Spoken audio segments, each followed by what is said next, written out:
Bonjour à tous et bienvenue dans cette nouvelle vidéo de méditation biblique. On va continuer notre parcours dans l'évangile de Luc. Et on arrive aujourd'hui à Luc 17, versets 1 à 10, que je vous invite à lire ensemble. Jésus dit à ses disciples : « Il est inévitable qu'il y ait pour les hommes des occasions de chute, mais malheur à celui qui crée de telles occasions. Mieux vaudrait pour lui être précipité dans le lac avec une pierre de meule attachée au cou que de provoquer la chute de l'un de ses petits. Prenez donc bien garde à vous-même. Si ton frère s'est rendu coupable d'une faute, reprends-le, et s'il change d'attitude, pardonne-lui. Et même s'il se rend coupable à ton égard 7 fois au cours de la même journée, et que 7 fois il vienne te trouver en disant qu'il change d'attitude, pardonne-lui. » Les apôtres dirent au Seigneur : « Augmente notre foi. » « Si vous aviez la foi, leur répondit le Seigneur, même aussi petite qu'une graine de moutarde, vous pourriez commander à ce mûrier-là : arrache tes racines du sol et va te planter dans la mer, et il vous obéirait. Supposons que l'un de vous est un serviteur occupé à labourer ou à garder le troupeau. En le voyant rentrer des champs, lui direz-vous : viens vite, assieds-toi à table ? Ne lui direz-vous pas plutôt : prépare-moi mon dîner, mets-moi en tenue pour me servir jusqu'à ce que j'ai fini de manger et de boire. Ensuite, tu mangeras et tu boiras à ton tour. Le maître doit-il une reconnaissance particulière à cet esclave parce qu'il a fait ce qui lui était demandé ? Bien sûr que non. Il en est de même pour vous. Quand vous aurez fait tout ce qui vous est commandé, dites : nous ne sommes que des serviteurs sans mérite particulier, nous n'avons fait que notre devoir. Dans ce texte, on peut distinguer 4 parties.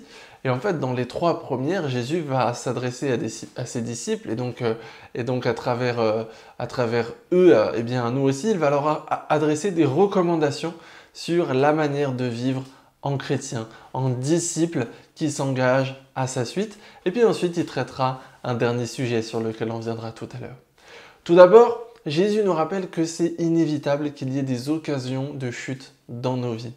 Mais aussi qu'il faut faire particulièrement attention à ne pas nous-mêmes créer des occasions de chute pour les autres. C'est encore une fois le principe relativement simple de l'amour de l'autre qui est posé ici par Jésus.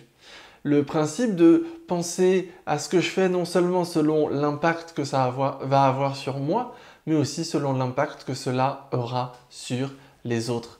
Comment est-ce que ce que je fais, ce que je dis, comment je me comporte, même si c'est bon selon moi, ne peut pas être ou peut être une occasion de chute pour les autres. C'est une question qu'il faut se poser. Et en restant dans le thème de la chute et du pardon, Jésus va nous encourager à nous pardonner les uns les autres et en fait à le faire même sans limite. C'est ça que symbolise le chiffre 7, 7 fois dans la même journée. Évidemment, ça ne veut pas dire qu'à partir de la 8e, il ne faut plus pardonner. Cela veut dire qu'il faut le faire. Il faut continuer à pardonner. Que quand le pardon nous est demandé sincèrement, eh bien Jésus nous demande de ne pas limiter le pardon que nous accordons aux autres. Et à ce moment-là, les disciples ont l'air bien conscients de la difficulté que représente tout ce que Jésus leur demande de faire parce qu'ils vont lui demander d'augmenter leur foi. Et Jésus va donner une comparaison qui est souvent bien connue entre la foi et une graine de moutarde. Une graine de moutarde, elle est toute petite, on peut le voir dans les pots de moutarde à l'ancienne, quand on en trouve dans les rayons, ce qui n'est pas forcément si facile en ce moment, mais on a tous bien en tête à quel point c'est petit. Mais une toute petite quantité de foi comme celle-ci peut déjà faire des miracles. Et ce que je trouve vraiment surtout très intéressant dans ce texte, c'est que Jésus va finalement pas faire ce que les disciples lui ont demandé. Ils lui ont demandé d'augmenter leur foi et Jésus ne va pas le faire. Mais il va plutôt leur dire et leur montrer comment cultiver eux-mêmes leur foi. Et ça, c'est aussi notre travail, de cultiver notre foi, en nous mettant chaque jour dans la présence de Dieu, dans une situation où on va pouvoir faire grandir notre foi avec ce que nous voyons de Dieu, avec ce que nous vivons avec lui. Et donc, on arrive à la dernière partie de ce texte. Si on arrive vraiment à faire tout cela, tout ce que Jésus a dit plus haut, est-ce que nous pouvons prétendre à une récompense de la part de Dieu ?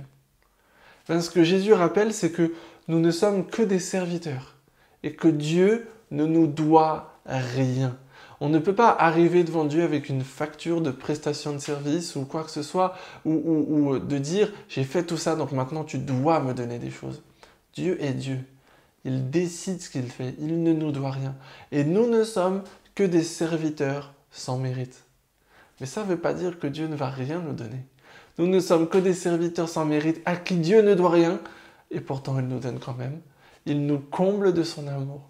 Il nous offre le salut.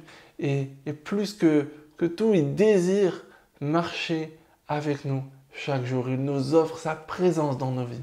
Alors, dès aujourd'hui, continuons, faisons-le, profitons-en.